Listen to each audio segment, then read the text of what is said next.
And we are live.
Hey everybody, good morning, happy Friday, and welcome to another episode of Reaper Pro Tips with yours truly, Anne. And I hope you're all having a wonderful Friday. I am in a good mood today. Oh, Justin, I totally didn't talk about Path of Exile earlier too, so I'll have to talk about that later because the new league starts today. So new league starts today, and I'm just in a generally good mood. I hope you all are in good mood too, or if not, hopefully we can get you in a better mood. Morning, morning, morning. Morning, D. Clearman. 14 months of subbing. Oh my god. Awesome. That is fantastic. Thanks, David. On the road to Tiamat. Hi, Margaret. Hi, Iggy and Trouble and Miss Dimbent, Ottermama and Numbet and Gurgi and Evil Elvis. Hey, how goes it? I don't think I've seen you in a while in the chat, Evil Elvis. Lady Dire Doggo. Awesome. 9 months. An 8-month streak. Wow. Awesome. Good morning. Morning, morning, morning. Morning, Astro Squee. Morning, morning, Jared. Morning, morning. Morning to everybody I didn't say. Yeah, we're going to work on Rocky today. I'm going to talk about a couple things, like if you're trying to make your highlighting more dramatic, we'll talk about that a little bit, and we'll talk about expression, because we're going to make one side of our Rocky grumpy and one side of our Rocky happy, right? All right. Oh, great. Yes, good week, good week. Excellent. I love that. Miss Timp, I used to have, when my panther was a tiny kitten, and he has passed away now, but he was a tiny kitten. He would sit on my shoulder while I played WoW. So I totally love the kitten asleep on the shoulder. Kittens who use humans as terrain, and they never outgrow it, do they? Alrighty, well, let's swap to minicam and get to the going. So I'm super excited because it's kind of my goal to for those of you who don't know, I also write, and I've been striving to get my novel polished for publication for a very long time, rewrites and editing and everything else. Oh my! And I am now so close that I should be able to actually start submitting it to agents next week, and I'm super excited. Because rejections, right? I bought myself some dragon stickers so that I can give myself essentially a gold dragon sticker after every rejection, so that I can keep it positive. But I'm just happy because my novel's done and it's ready. So now I can start the scary process of getting endless rejections from agents. So yay, super fun. But I'm just excited because it's been a very long time. I thought the thing was done, and then I consulted actual professional writers or professional publisher people, and they gave me suggestions that I had to implement, so I actually ended up rewriting the damn thing twice after I thought it was done, which is how novels go, apparently. So we shall see. But now, finally. Yeah, well, Astrosquee, you got to keep a positive attitude, right? And I've done the short story submissions thing and gotten lots of rejections. And so I understand the mentality that you have to keep, which is that you have to reward yourself for taking the hit because at least you're working toward the dream, right? So, and it's true even in miniatures because, when you try something and you feel like you failed at it, you have to still pat yourself on the head and say, hey, I made a good try at this. I didn't just back off and go to my comfort zone. I actually pushed myself. So it's that sort of thing, right? I wrote it as a NaNoWriMo novel, yes, Convoy. Although I had the idea beforehand. I mapped it out before Nano. I just used Nano as a good motivator. So I actually wrote it, yeah, the first 65 or 70,000 words in Nano.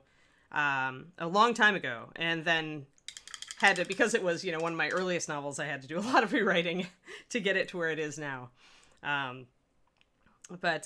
and then, so I use Nano regularly as a motivational tool. I also use it as an editing tool, so, edit 60,000 words instead of writing 60,000. So, yeah. But I do love NaNoWriMo. I'm considering doing Camp NaNoWriMo to work on the edit on my second novel in July, because they do 2 camps. And, of course, now you can set it up to do it any month you want, but it's kind of nice to get the pep talks and everything. Where are my glasses? So, first of all, we have a rocky face. Which side is grumpy and which side is happy? Well, let's talk about... First, we're going to put a bit of highlighting around the eye and the face, because we need to be able to see the expression before we could paint it. I'm just going to highlight all these scales with red. And I need to really... I grabbed my fresh blood instead of my clear red. They're very close.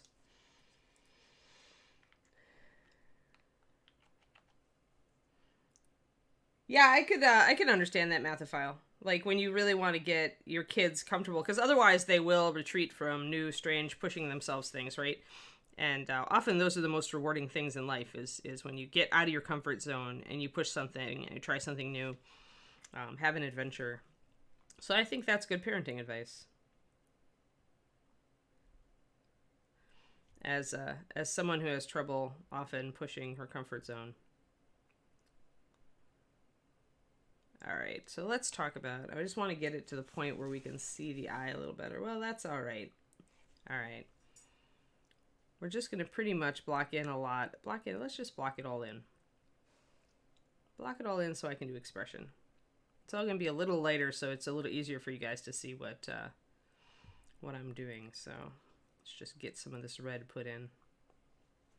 But yeah, I've always wanted to be a writer since I was a little kid. So that's... I've always had to fight the fact that I have too many creative pursuits. So, mini painting one for a very long time. And that's how I got to be a good painter. So then after I felt like I was at a high level of painter, I concentrated more on becoming a better writer. So we'll see how it goes. You guys will be among the first to know should I actually get an agent. Because that is, of course, the first step in getting published. If nobody wants my book, I'll probably self-publish it just to get it out there. Because after spending so much time on it, you just want to put it out there. But hopefully somebody will think it is good and actually want to buy it. All right, Rocky.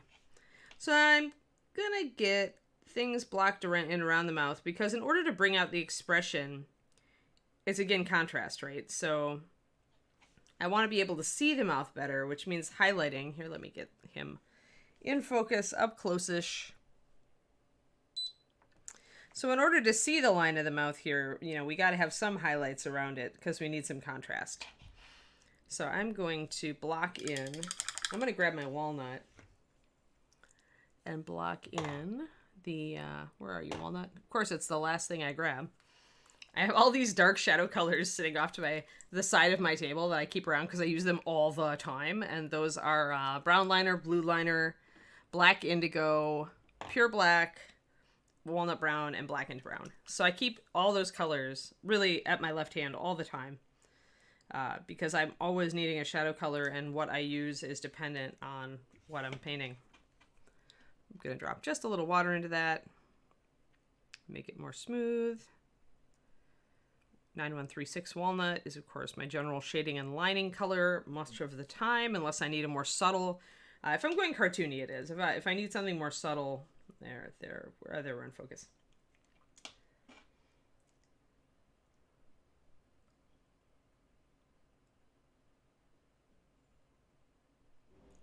Cool. Yeah, I've done writers' conferences, Chibi Army. I'm to the point where I feel like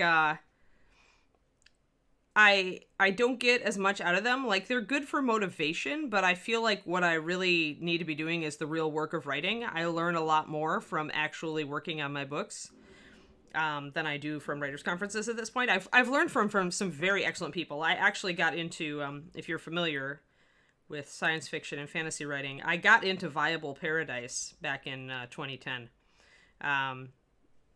And the short story I got accepted with was actually the first story I wrote in the world that my novel is set in. So, but yeah, so I've been to a very high-level writers' conference.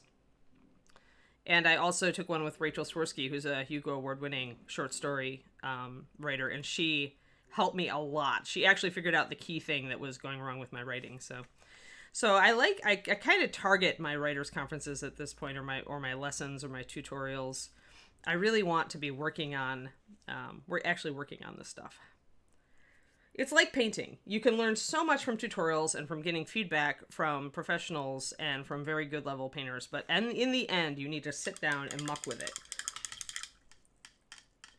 I like to say that my book is kind of a mashup between Stardust by Neil Gaiman, who is one of my favorite all-time writers, and the Redwall series by Brian Jacques, and maybe a little bit of Watership Down mixed in. It's a young adult fantasy set in a world based on Norwegian folktales. So, and I love mythology and folktales, so that's my shtick. So Neil Gaiman and I differ in that he writes modern. He writes more urban fantasy, and this is definitely a fantasy. It's not set in the modern day. But yeah, I love Neil Gaiman. I love Watership Down because I love the mythology behind the rabbits, and there's a lot of storytelling that goes on in my book. And then I love the adventurous spirit of Redwall. I love that spirit of adventure in those books and the personalities of the characters that he brings out. And so that's also kind of a bit of flavor. I also love, although I don't think I write like her, I love C.J. Cherryh in science fiction. Some of the plot devices that she uses and her gift for depicting alien cultures is amazing. That woman can write. But yeah, so those are some of my faves. Awesome, Planer. There are not savage berserker bunnies, but there are bear kings and clever foxes. And trolls. And people who get in very much over their heads. So it is, it's very much an adventure story.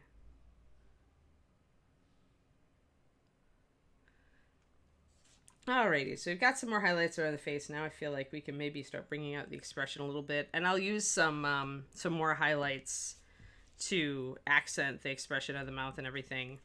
So let's see here. So the difference between, let me look at this.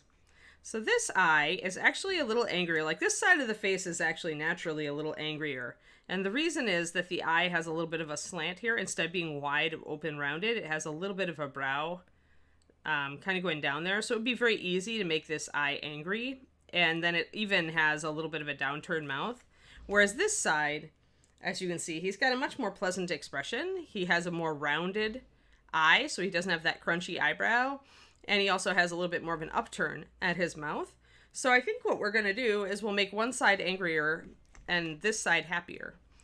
And the way you do that is with paint plastic surgery.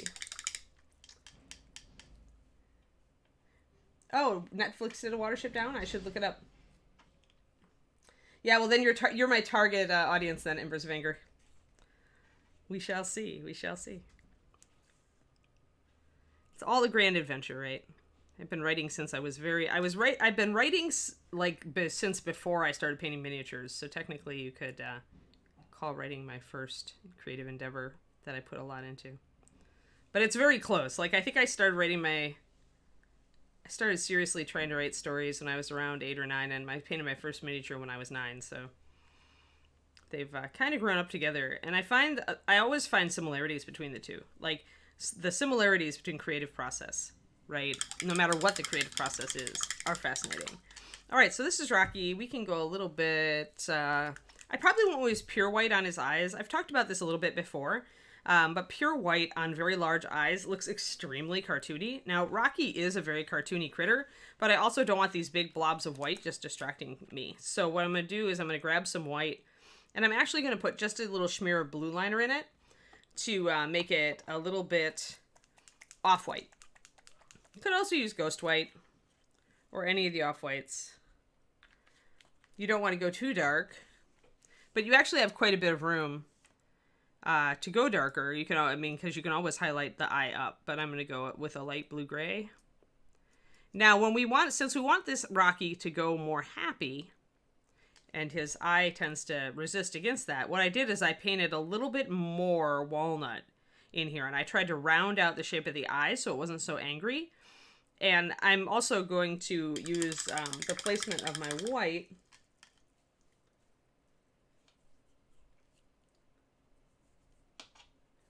Yeah, Watership Down's a wonderful book. Love it.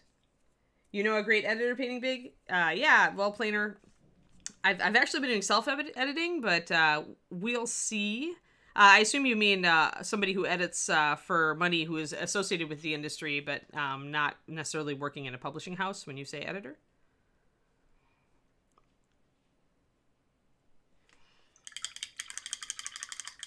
Hey, Xma, or XM. XXM. XX. Double XM. There we go. That's what we'll call you. It's like 007. Double XM. I am great. Today is Friday. A new video game is starting up that I can play with my love. And I'm painting a Rocky. What more could I do? Yeah, really. How much better? And we're talking about Watership Down and Neil Gaiman. And writing, because I write also. Call you Matt. I'll try to remember that. I cannot, guarantee that I'll remember it. Which editing are they a freelancer or do they have an agency, Planer? Now, since we're trying to make this a happy Rocky, and he's kind of got a little bit of an angry eyeball going on, what we're going to do is we're going to really not emphasize this brow that kind of curls down in an angry manner. Instead, we're going to use our paint to suggest that Rocky is much happier than he is. We're going to try to change the shape of the eye just with paint, which is actually quite simple. In general, we're going to just concentrate on a more rounded eye. And we're actually not going to touch on this inner eye area because that's where the brow comes down to make him look angry.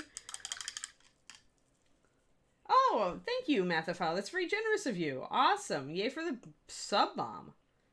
Fantastic. Just message me if you want, Planer. I'm always interested in getting feedback, especially if I get a bunch of refusals. I might look at what if my book has more issues. Chibi Army Path of Exile starts a new league today, and David and I, that's actually the first game we played together. So we've spent about a year playing other things. So now we're going to go back and play PoE with a couple of his friends. And I'm looking forward to it, because it's been long enough that I'm no longer burned out on PoE.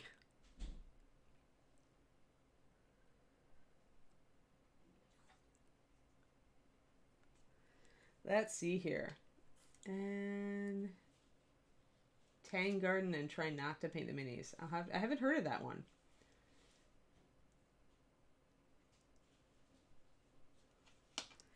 Tang Garden. I'll try to remember that. Is it Oriental? What's the shtick on Tang Garden? If it's a miniatures game, I have not seen it. But it has good minis, you say? So, all right. So here we are. Now, I'm ignoring the little brow curve here, and I'm making painting the eye more rounded, and making it more rounded and kind of adjusting away from that little inner corner means that he's not going to look. Already, he looks like maybe more skeptical. More skeptical, not as unhappy. So then we correct to the shape of the mouth here, because what looks like a downturn actually is, I think, kind of the crease from a smile. And so I can take my walnut and I can start to emphasize that. So he actually could be smiling, because you know how when you smile, the corner of your mouth goes up and you've got kind of a little ring of muscle there? Right. So if we paint that line on like so, and his eye is no longer grumpy, then we can get a happy Rocky. So it's the shape of the eye and the shape of the mouth.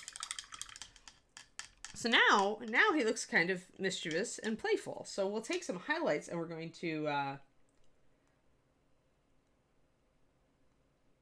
Oh, wow. Okay, let me make... And Tang Garden, you said? I'll make a note of it. It sounds... I love Oriental stuff, so... Oh, I don't need to spend more money on games, but I could want to spend more money on games. Making a note. Yeah, I was kind of looking around at yeah, we've got the Zombicide games. We've got Gloomhaven, but the miniatures are definitely not fantastic for Gloomhaven.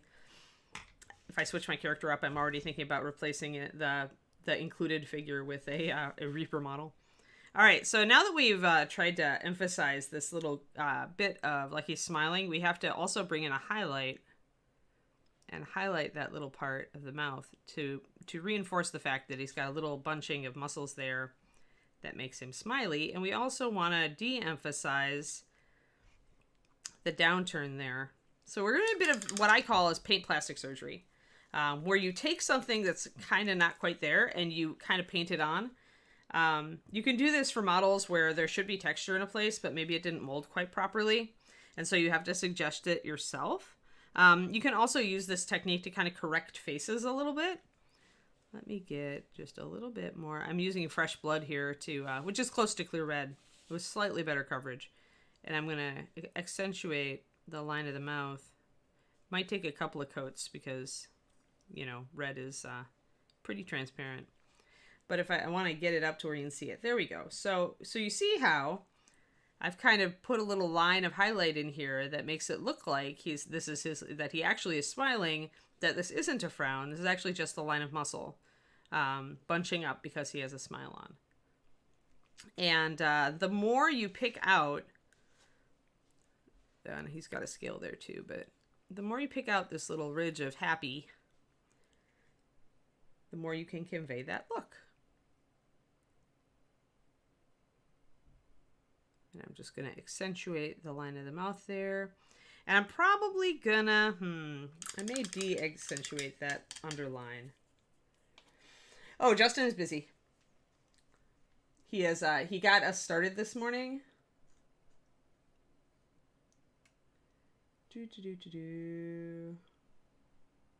Sorry, I'm just catching up on chat.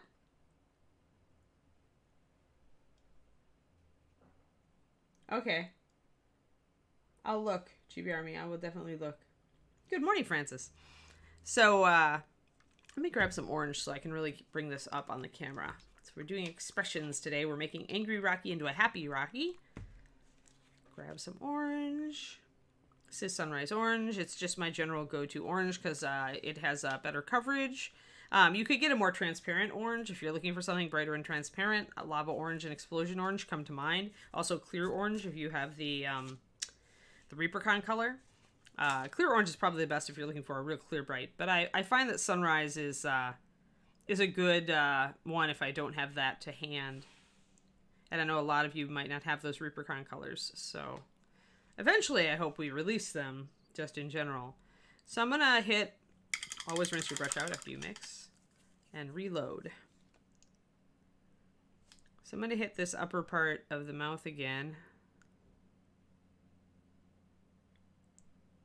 And the lower. I really want to accentuate the upward curve of his mouth so that he looks smiley. See, we got a bit more smiley of a dragon.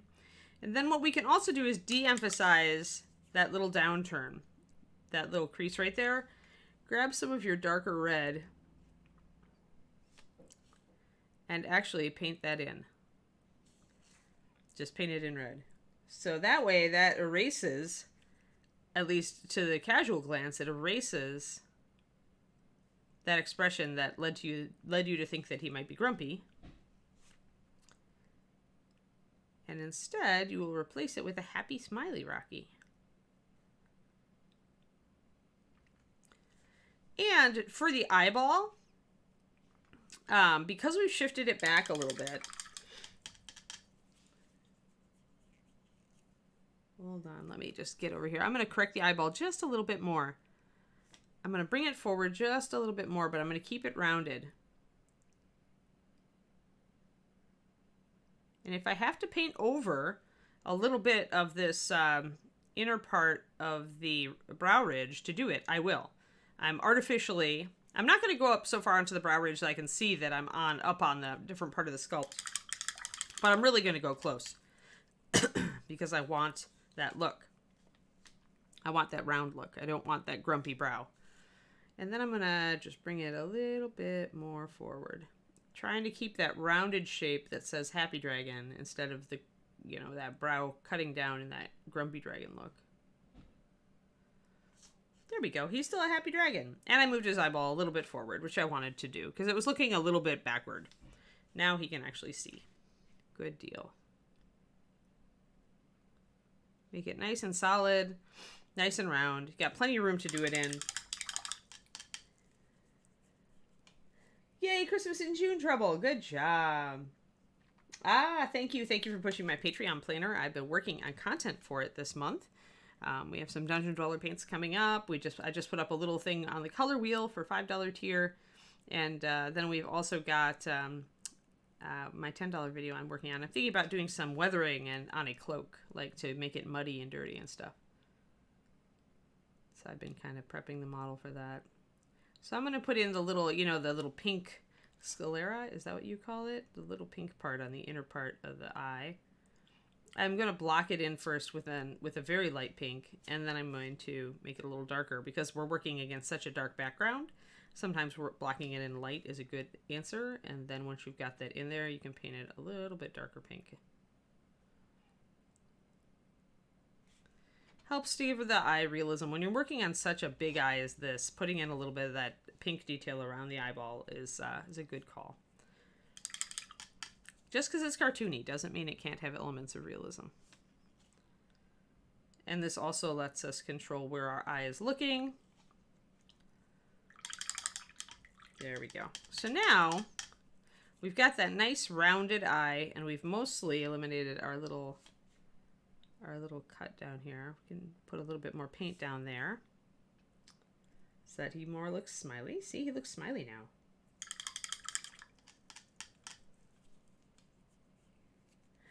There used to be one in our, Derek Schubert used to do painting expressive faces. And I'm certain he can be talked into doing it again. Let me see, where's a good green? Naga green would be a great green for Rocky's eye. And let's highlight that with Dungeon Slime.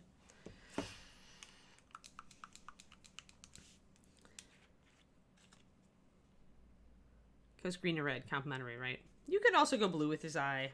Oh, that's right. I was going to go blue, wasn't I? I was going to do my color triad. I was going to do my yellow, red, blue. But, green works too. I'm more in a mood for green eyes today. Yeah, so I am doing a bit of paint plastic surgery on this guy.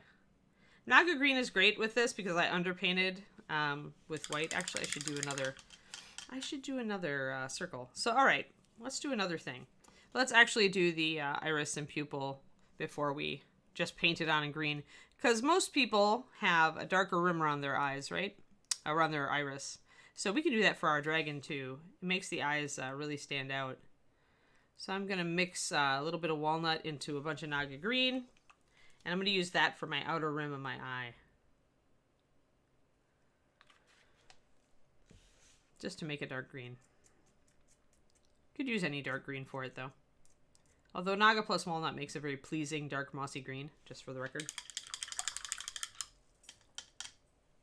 Oh, thanks for the sub, Noon Code. I could split the difference into turquoise. I did just think about using a dark blue rim around the outside. But I'm in the mood for green. So, let's see here. He's kind of got wall eyes, right? He's kind of like not got forward-facing eyes. So that means if we want him to be looking forward, we need to put the pupil and iris more toward the front. And the smaller you make it, the more alert he's going to look, and the larger you make it, the more sleepy and cute he's going to look. So if you can kind of start with just a little pupil iris and then kind of enlarge it to see. And if you want a dragon to look like an animal, then fill in the entire, or just a magical creature that's not very human, fill in the entire iris with green. See, the bigger I make the eye, the cuter and gentler he looks. And the less alert.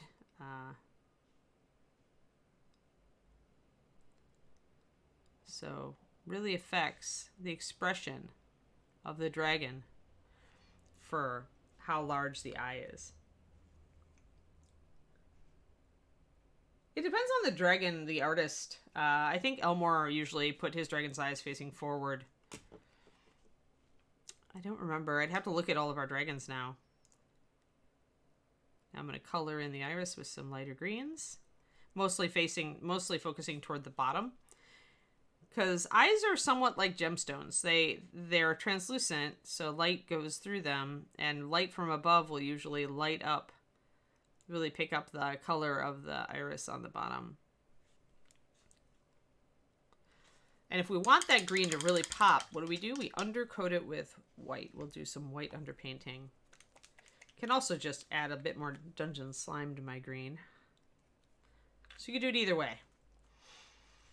And which way I use is just up to my mood, really.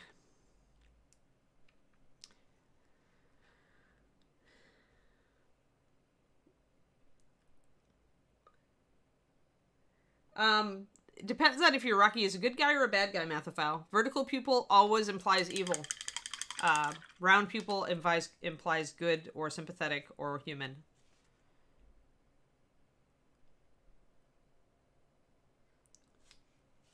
I actually have a drawing book that's all about dragons that talks about all of this stuff about how to, make a dragon look more evil or more good, more gentle or more animalistic.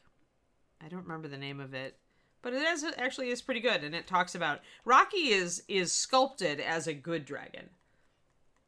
Yes, you knew cats were evil, except for snow leopards and big cats. Big cats have round pupils, so they're not evil. But little house cats, yes, they're all trying to kill you. They're terribly cute evil, but they're evil.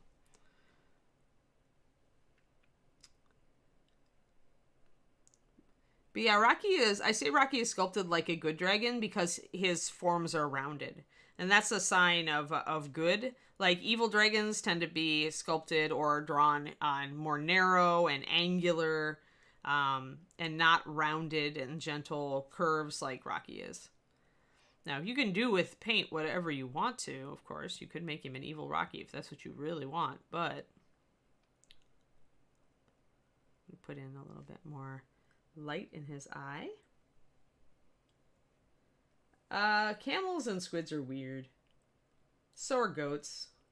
It all tends... Those kind of eyeballs, McBalance, just tend to look alien. So if you want your dragon to feel like an alien being, rock that way.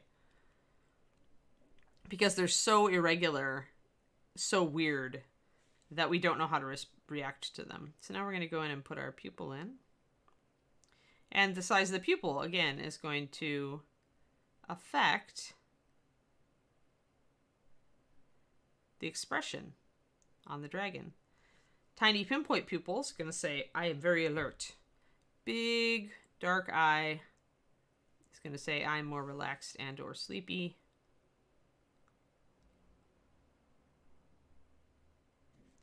But doing it this way means that you don't have to worry as much about painting that iris, because you already painted the iris when you had plenty of room. So I like to paint the entire iris and then start introducing the pupil. That way, if I'm scared of, not having enough room to really make some nice highlights on the pupil, I can just kind of, I can have a lot of area to do it and not worry about it. I do kind of want to make it a little lighter and brighter and put some striations in it, though. I don't know, you'd have to get close enough to find out Evil Elvis, and I don't think I'd ever want to get that close to a honey badger. I don't know how I got the name Rocky, Althai, actually.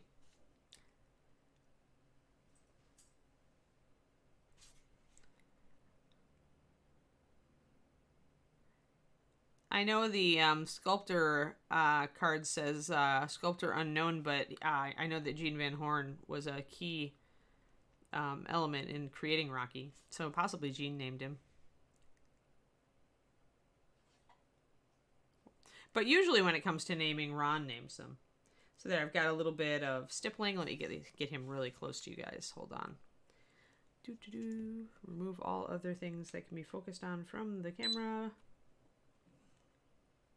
So now we've got, there we go, a little bit of stippling to bring some variety to the eye, some texture to the eye, because his eye is certainly big enough to do a very elaborate pupil, or iris, sorry.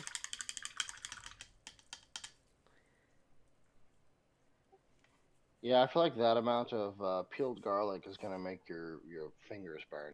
That is a lot of garlic. Like, you could make a killer garlic soup with that. I have actually, Althea should be scared because I do have a recipe for 44 clove garlic soup, and it's so tasty. But it's definitely a winter soup. It's definitely not a summer soup. Now we'll do some highlights. Now, again, to imply that he's looking forward, you usually want to pop the highlight in the front of the pupil to make it look directional. And if you want, you can put a secondary highlight. My brush is so small. So you can do that. If you wanted, you could do the chibi triangles, which I've never done, so that's why I tend to reach for regular. Actually, those are a little bit low. Let me look. Yeah, I could move those up a little bit.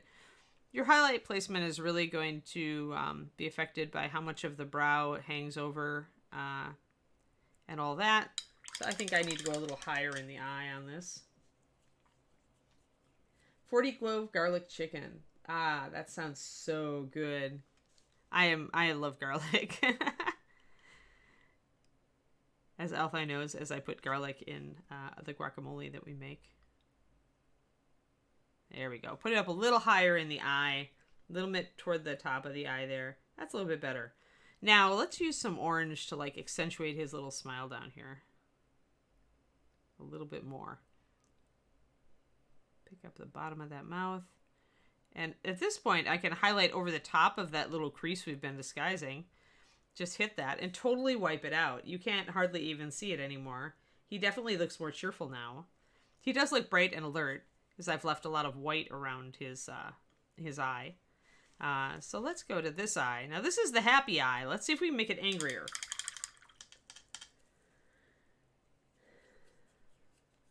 Let's see. Yeah, you know, I'm also following light source though, Althea. Because it's from above, right? So I technically have all sorts of choices if I have a diffused light source from above. So I'd rather put the light source at that point. If I have a choice, I'll put it toward the front because it does imply that he's looking that way. It draws the eye, and for some reason, that's just the way that it tends to work, I have found. If I put the highlight back in the eye, it looks a little odd. It's a lot different when you're doing a figure that's facing front like a bust, right? Like a human. When you've got these sort of eyes where they're on the side of the head, I just find that it does suggest where the vision and that, and of course the pupil and iris, all that. But it looks a bit odd if you've got a highlight back here. Obviously you need to be painting it, you know, from that direction at that point. I've been painting it top down. So yeah, I am following light source. It's just that I have a little bit of freedom, so I'll choose to paint the eye in a directional sort of way. All right, let's do this. So now, here we have a more rounded eye, and we need to suggest an angry eye. So we know that to do that, we need to condense this brow a little bit. So when we put our white in, this is our chance. So we're leaving a dark line around it. So here, we can round out the back of our eye like we normally would.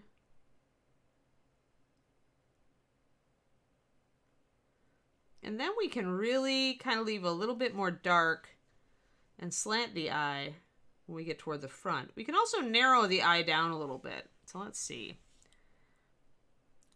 What we're doing now is we're creating the illusion that the brow comes down more than it is by making this teardrop shape of the white.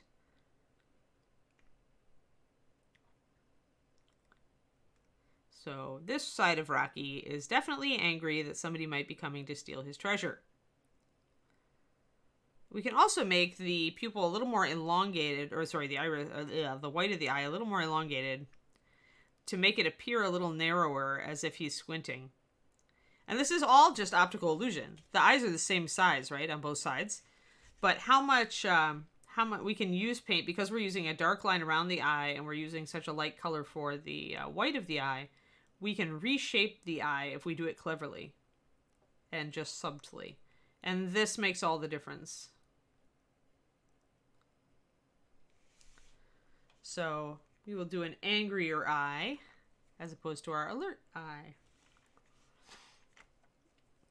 And to back up this illusion, we definitely want to paint this red brow ridge, make sure that we paint it as far down into the socket as we can. So we'll definitely use some red, and we might even get it a little bit over the line, as long as it's not obvious that we're painting onto where the white would go. We can get a little bit, we can get pretty subtle with this. And if there's even a little bit of red there, it'll imply just to a casual viewer that the eye is indeed shaped like this. Here we're lucky, we have a nice rounded scale, so we can accentuate that with the red, and because it'll look like it's compressing the eye down, like an angry brow ridge.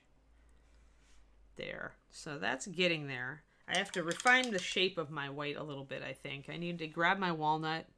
I've kind of got a divot and not a natural curve. I'm going to slant the eye a little bit more. There. So slanting it, definitely starting to make him look not happy. Then we need to suggest that he's frowning, so we need to put a little bit of walnut down here. And essentially we're taking what we have on the other side where there's actually a crease sculpted there, and it's not on this side, so we're going to suggest it and create it entirely with paint to make it look like he's frowning. So we'll do the mouth. He is becoming Gollum. Garlic tea. Ooh, duck breasts. Garlic tea sounds disgusting. I'm gonna be honest, that sounds pretty gross. Sounds interesting. I would try it once. Because sometimes, depending on the garlic, sometimes you could get a very mild flavor out of garlic, depending on how you prepare it. Let's see if we can pull this off. I'm going to map this in with orange, actually, since I'm trying to create something that isn't there. I'm going to cover this with orange. I'm going to blend it in with red. Then I'm going to come back and kind of draw the line of the mouth in. I'm just trying to create a lighter area here so that I can create shadows that impact the expression a little bit more. Remember, it's contrast, right? When you're trying to bring out expression or draw the eye to a small, fine detail like the corner of a mouth, you need that contrast. So definitely do your highlights for sure.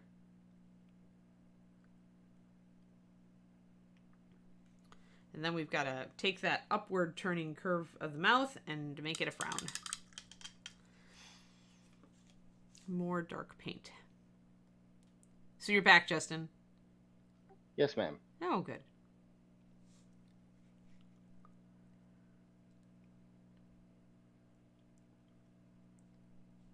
So now I'm going to create, like with a little blob of paint, see, I'm going to turn that corner downward.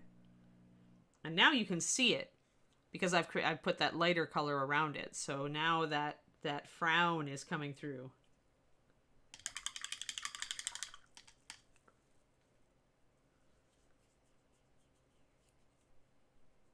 You give up, your fingers don't work, Twistedoma. That's okay. What I call that drunk. When you do it when you're texting, it's called drunk thumbs. Your thumbs are drunk. Yeah, exactly. He's got a frown on. I'm going to make him an angry Rocky. I think I can make him an angry Rocky. Sad would actually be the other way. Sad would be if we did a teardrop shape narrowing toward the back. That's indicative of sad. So what that tells me, if he looks sad, is that I need to round out the back of this eye. And also maybe cut forward the brow a little bit more. I need to watch it, though, because it's going to be obvious if I go much more. So maybe what I'll do is I'll bring my white a little forward and make my angle a little sharper on the frown. Let me get my white. And also I need to round out the back of the eye so he doesn't look sad. So let's make that a little rounder.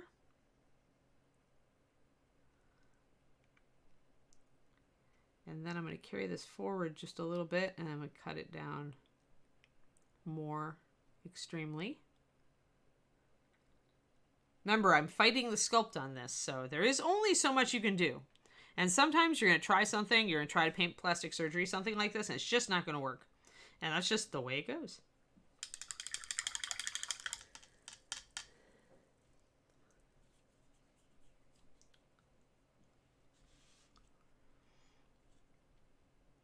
Yeah, garlic is so useful. I'm glad you guys are talking about garlic. I love garlic. Maybe a little bit too much. I'm going to round out this brow again. I'm going to bring in some orange and try to bring that in. I could also make him more squinty on the bottom of the eye if I wanted his eye more narrow. Because I have a little room here where these scales come up, and I could totally carry these scales a little higher up. So let's grab some walnut. Because usually when you've got an angry eye, it's not wide necessarily. It could be squinty. So let's narrow this down at the bottom.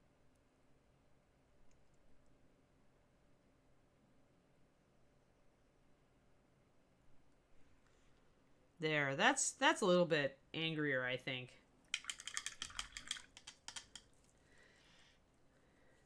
These chats just do tend to turn to food, Xandocles. But it's okay. We all like food, right? I love food. Yes.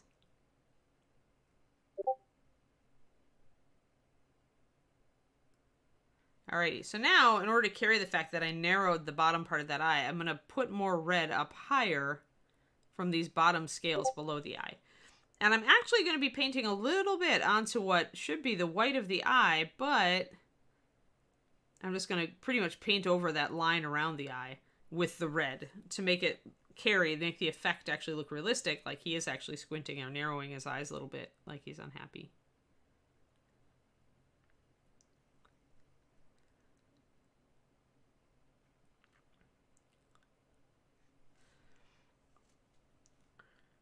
Grumbly, grumbly, Rocky. All right, let's get that frown a little bit more refined. Let's grab some orange and some red.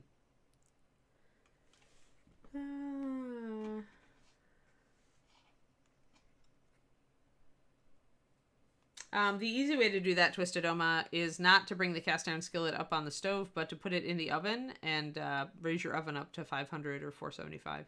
That way the skillet gets hot slowly in the oven, and then it's at about 475 or 500, and when you put the steak on it, you get a great sear. I do my ribeye in cast iron all the time. Don't do it in anything else. I don't even bother with the grill.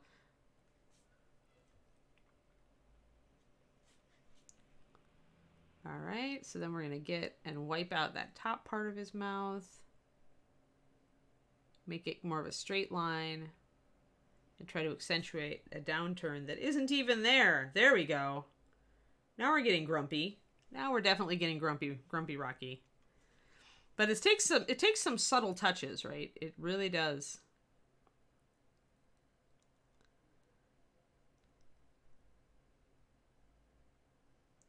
But it is perfectly feasible. And this makes you learn the elements of expression. What makes a model look, happy or sad or startled or displeased or skeptical. Alrighty, so now we can go. Since I've got still a rounded part here and it's definitely dark, and I can't really highlight the red here because it's in shadow from the brow ridge. This is a point where I might just add some green stuff and maybe sculpt a little bit more of a brow coming down. But I don't have to. I can still carry this off. I may come back in. I don't want to leave so much of the eye showing.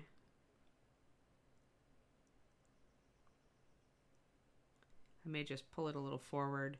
Still keep my slant. Grumbly Rocky.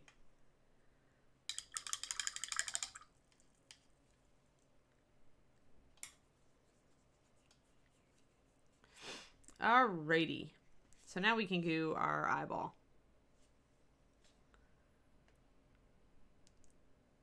So let's do an evil Rocky eyeball on this side. So we'll do...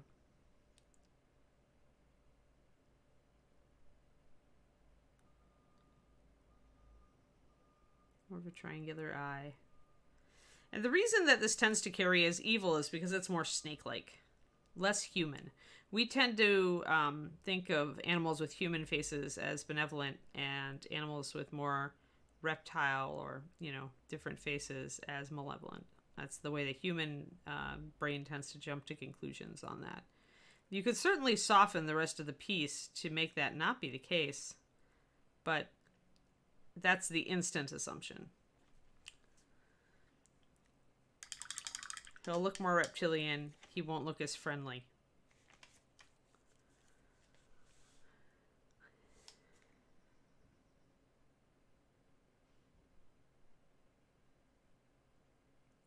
Don't want to lose that expression.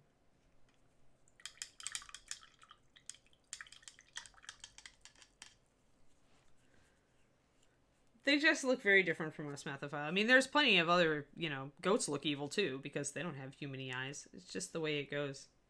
I think plenty of people like snakes, but this is the way you make a dragon look potentially non-friendly. You go more reptilian with it, less mammal.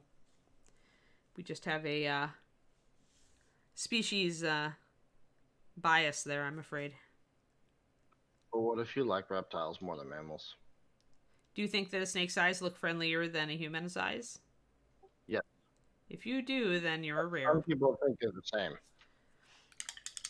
If you do, then you're rare. This is very much generalization, but it works for a lot of people. So, nothing's saying you can't have a good dragon with a slitted eyeball, but then you should work to make the rest of the expression also benevolent.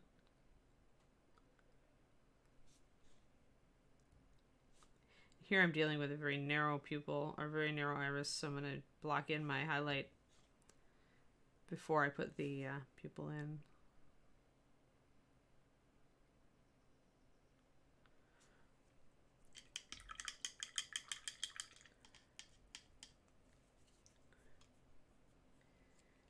Well, yeah, I mean, it's Rocky, right, Dragon Eye? You're never going to get evil Rocky. You're going to get cute, unhappy Rocky, or cute, happy Rocky, right? But...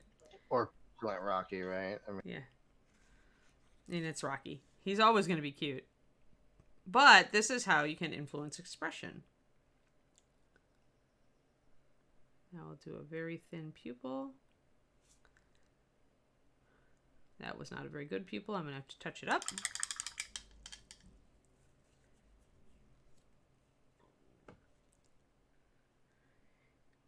Yeah, Xander, please. I ran into a copperhead at Reaper, actually. That was a couple years ago. It was really hot out during the summer, and he crawled in because it was nice and cool, and he curled up in the ladies' bathroom.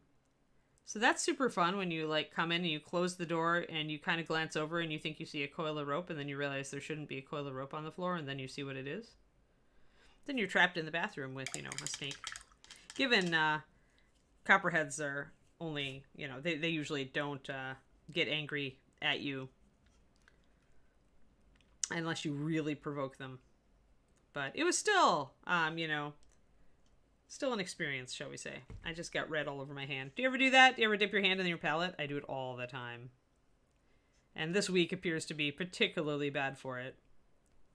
It's just red.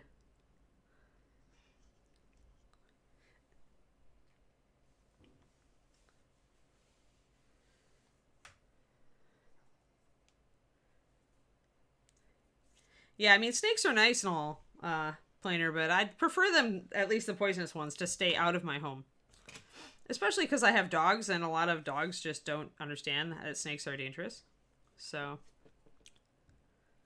you worry for your pets at that point. As a female child, I was actually the person who was willing to pet the snake and not run away from it, as far as, boys trying to scare me with snakes. That rather ruined their fun. So I do like snakes, and I do think they're beautiful, but poisonous ones need to stay out of my bathroom. I'm personally not super afraid of them, purely because I grew up in the country, so, snakes are just a reality, and oftentimes, I know people aren't going to like this, but in the country, snakes are often dealt with by just kind of killing them and moving them to the side, or if you're lucky, right, you can relocate them, right? But, in this case, I was so used to just operating around snakes that when you saw one, you just kind of took a stick, you moved them to the side, and you kept going. Yeah. Right. I mean, I didn't personally do that, but I know my grandfather would often do that because I think the cottonmouths would bite the emu. We hit a bunch of emus, and they would actually kill the emus. Wow. Yeah. So yeah. Yeah. Go ahead. No, that's it. Yep. Justin on snakes. I was gonna say, who was just asking if this would be up later? Shodakami. Yeah, I mean it all goes up on Twitch eventually. So I don't know if it'll be up later today. That depends on Justin's schedules. Yeah, Mathophile, you can get rattlesnake training for dogs, and if you are doing search and rescue in Texas, you must. Otherwise, you're risking the life of your animal. Um, there's a great book out there, actually written by a Texas search and rescue handler, and she talks about having to do rattlesnake training for her dog. It's the one time that they will ever use a shock collar for training because it's the dog's life if it ignores it.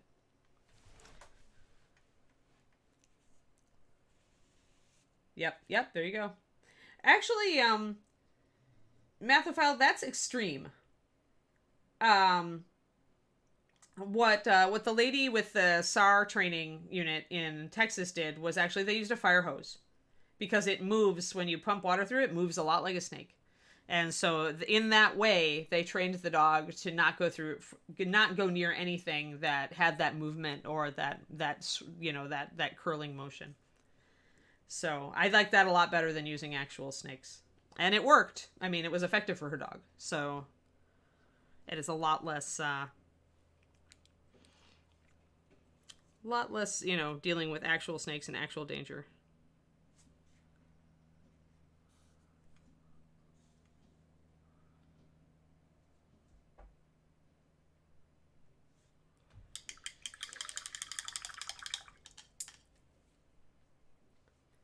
Shodakami wants to know if this particular one's going to be available this weekend. Justin, do you know what's your Uh, schedule like?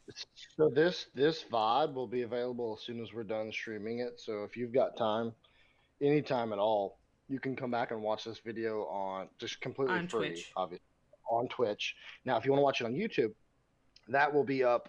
It's for me. It's been either Saturday or Sunday, depending on my schedule. Um, I, I'm supposed to do something Saturday. I don't think I'm gonna do it as far as like Grumpy. yeah, yeah. And so it'll be up Saturday or Sunday on YouTube if you'd like to watch it there. However, you do not have to wait. It will be available as a video through our channel on Twitch for you to watch as soon as we go down. So it'll be up, here in the next 45 minutes on Twitch. So I've decided that this is the grumpy cat of Rockies. Because he does kind of resemble Grumpy Cat slightly. There, just touching up the eye. So yeah, Grumpy disapproves. Rocky disapproves.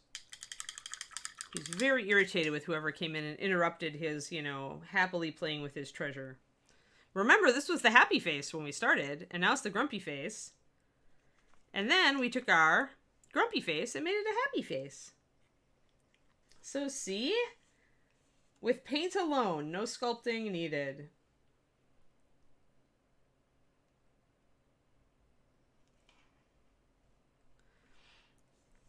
Yeah, paint are most hobby paints are non-toxic, but that does not mean food grade. That said, if your dog accidentally licks paint, it's probably not going to hurt them as long as it's just a tiny bit, especially not if they're a bigger dog. Obviously, size of dog does dictate toxicity reactions, but I mean, our paint is made with as much inert stuff but it's not meant to be eaten, so do not eat it. Keep it away from your animals if they're inclined to lick it. Be a good pet owner.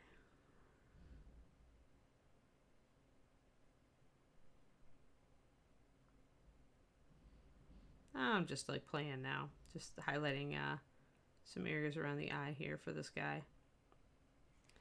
Rocky's terribly cute. He's fun to paint. His scales are nice and big.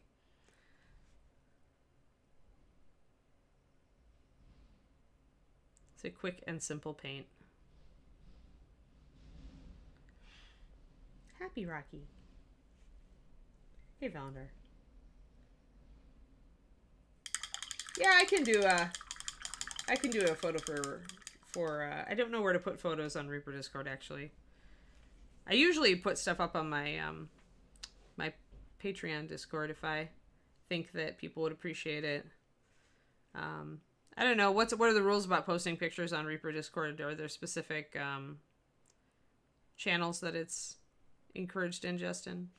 Yeah, I think certain channels have like certain topical guidelines, but I mean, outside of that, I don't. Do we have a streaming channel for just discussion of our streams?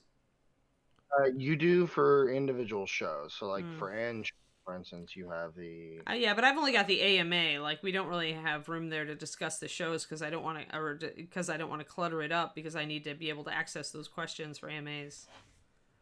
We do have a streamers channel, and I don't. I think that you could have those discussions in there. I think, unless it's just Okay. about promotion.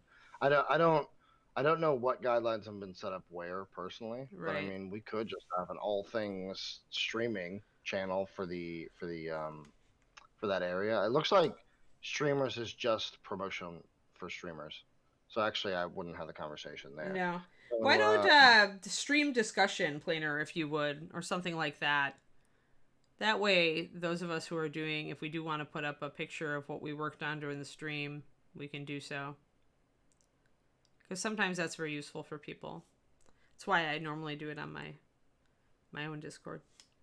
It's an additional perk that people normally get.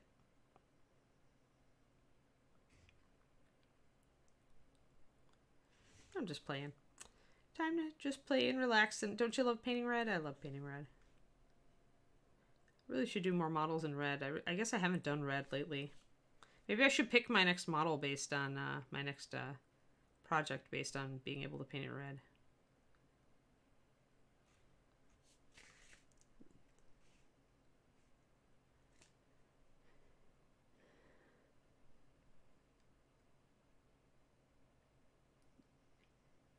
RTB Pro Tips channel, Reaper John. All right, I'll just look for it.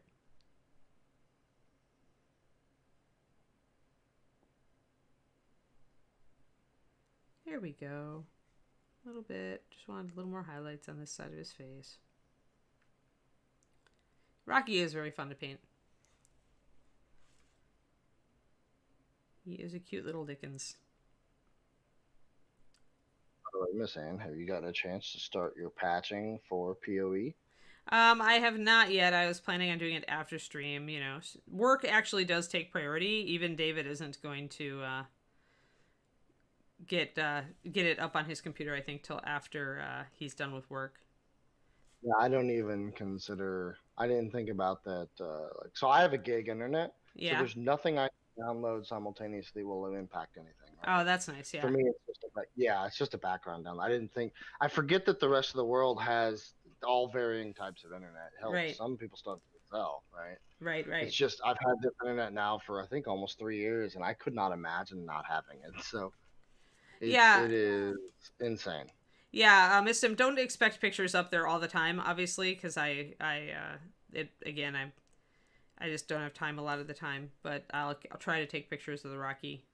For I'd rather that it not be an RTB Pro Tips channel. I would rather that it be a photo reference channel or something, or a streams discussion channel or something like that, because I'm not going to be posting photos after every stream. I will tell you that for sure, because I have other things that I need to get done.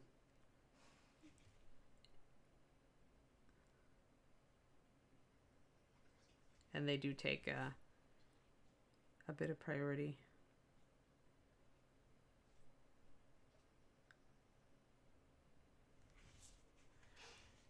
Like Patreon, stuff like that. Other things that I get paid for. You have to be kind of like, you become very, very strict with your time as a freelancer.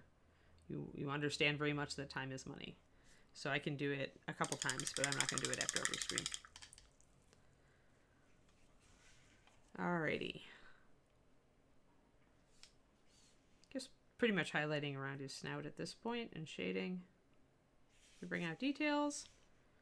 But I think Grumpy Rocky and Happy Rocky are good. No, I do not exist solely for your benefit. I do actually need to get paid for things. I do get paid for the stream, but I don't get paid for doing a bunch of work outside of the stream. So, like, if I prep or when I'm prepping models or taking the mold lines off before a show or trying to figure out ideas for next month, I don't, or next week, I don't get paid for any of that. So, yeah. That's why I do not post a lot on the Reaper Discord. I'm usually trying to post on my own Discord. which is actually a work perk. Alrighty. There we go. So yeah, and we paint these scales up top, of course. But hopefully that was useful for you guys. Made you think maybe a little bit about why, what things change or influence expression, so that you don't just paint it, you start thinking about it.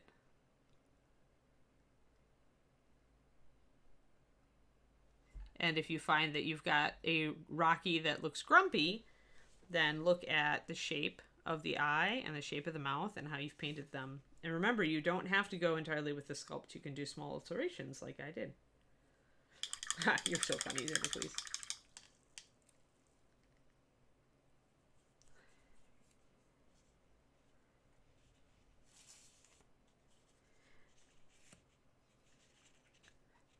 Well, actually not, weirdly, Shirokami, because I've painted Reaper miniatures for like 17 years, so when I buy stuff for myself that I enjoy painting, it's actually usually busts or something from another company, just because if you paint... I find that if I paint stuff from one company for a long time, I just kind of get burned out on the style.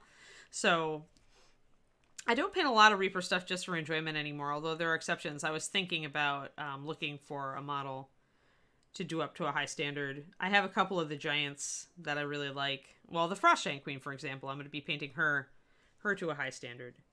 But I also already own a lot of Reaper models, so... And I've got a ton of paint from when I worked at Reaper.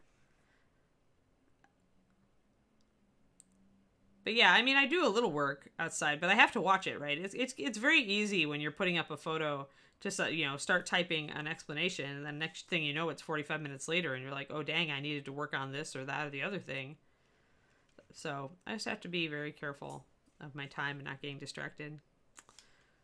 So I can't get into the habit.